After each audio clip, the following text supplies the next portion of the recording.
Tell you, this whole weekend, nice headline there. This whole weekend in the NFL was bizarre.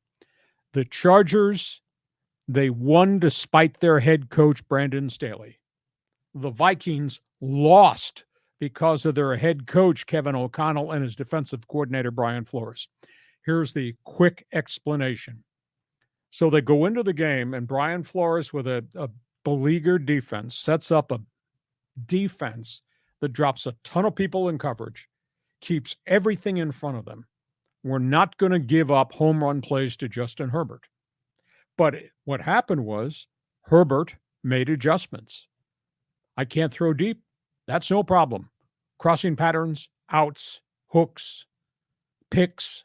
He went 40 for 47, nice. 405 yards. Wow. 3 touchdowns, no picks. He was good. Couldn't run the ball worth a bleep, but they kept going down the field. Phenomenal day there. Awful day by Brian Flores. Hardly blitzed at all. Never got there, which was a big issue. Then you've got the situation with Kevin O'Connell and the offense. They came out and surprised me because I thought Kirk Cousins was going down the field against a lousy secondary. They came out and pounded the ball. And Alexander Madison, former kid at Boise State, he really had a strong game. And they busted over 100 yards rushing, and they had big chunk plays. In the middle of the first quarter, they went away from it. And then they started to expose Kirk Cousins, who has no mobility, to throwing the ball. And Bosa got pressures, and then they blitzed the young defensive lineman, Tuli Tuipulotu. He had a phenomenal day for a rookie in his third game in the NFL. And the secondary got more aggressive because there was more pressure, and Cousins had people all around him. He wound up taking sacks and hits and pressures and all that. And their offense kind of sputtered.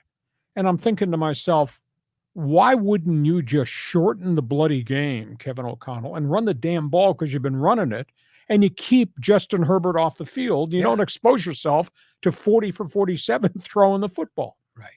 That didn't happen either. Then we get to the end of the game, and here's Brandon Staley, the, quote, riverboat gambler. And he was defiant in his Monday press conference. Defiant. 4th and 1 at my own 24. No problem. We'll just run the ball. We haven't run the bleeping ball all day with Joshua Kelly because Minnesota's front is huge and stout. Yeah. So instead of throwing it, instead of punting it, they run it. Kelly is stuffed.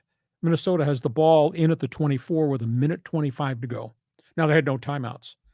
Are you not better served, rather than giving them 24 yards to the end zone with no timeouts, than punt the ball and make them go 75 yards without a timeout, with a quarterback who was panicked because there's people coming at him all the time? Made no sense to me at all. But Vikings took over. Now they go down to the goal line, and they get to the 6. And after multiple penalties, give them a first down. Got no timeouts left. They get to the 6, and instead of getting up there and spiking the ball, here's Kirk Cousins standing here waiting for the call from the sidelines, and he can't hear. The noise is so bad in that dome, Viking fans are going crazy. He can't hear. So take it upon yourself. Walk the line of scrimmage and spike the ball, but his guys were meandering around. There was no urgency to get to the line and get set.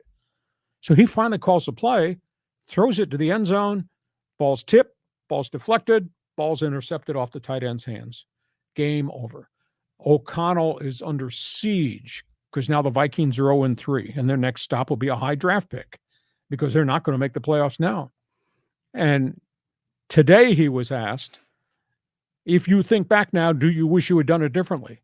And Kevin O'Connell, the ex-Aztec, said, yeah, I should have probably just ordered him to spike it.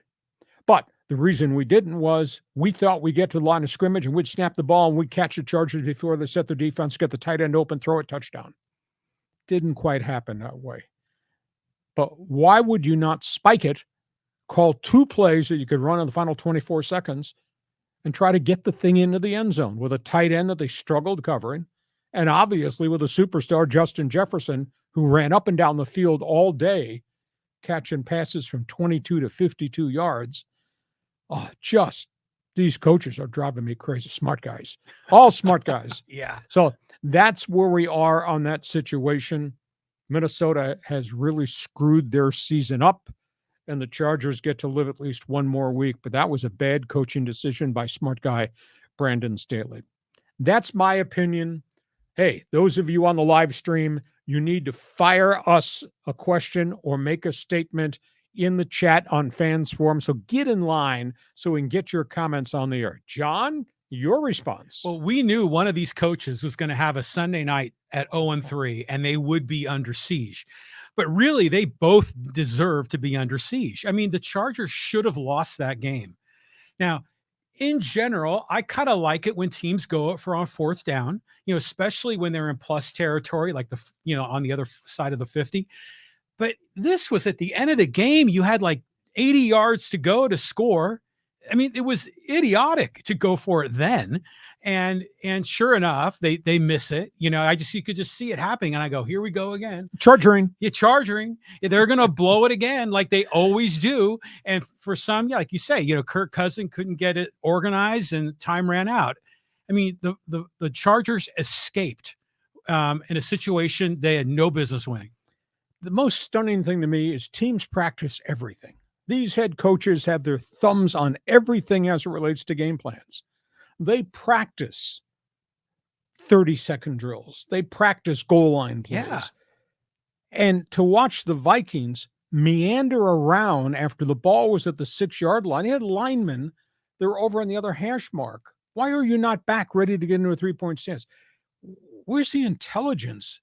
I know they practice this stuff. Every coach has different down and distance things that they drive into the players' brains that we're in crunch time. This is what we do, whether it's 2-minute drill, 4-minute drill, whatever. My goodness, Minnesota just looks so disorganized. And I just think that's bleeping lame. Said, the crowd's too loud. The sellout crowd that loves us, too loud. But that's on O'Connell. That's on the offensive coordinator. That's not Kirk Cousins. He's a 12-year veteran quarterback. And him too, yeah. I mean, because these are professionals and that you should practice for these kinds of things. Because they even talked about that at the end of the Pittsburgh Raiders game, how Tomlin practices all these end of game situations. Sure. But here, the Vikings failed. And frankly, so did Staley. I mean, on going forward on that fourth down. I mean, just idiotic. Well, next weekend, the Chargers play another team in trouble. And somebody's going to be in real trouble by next Sunday night.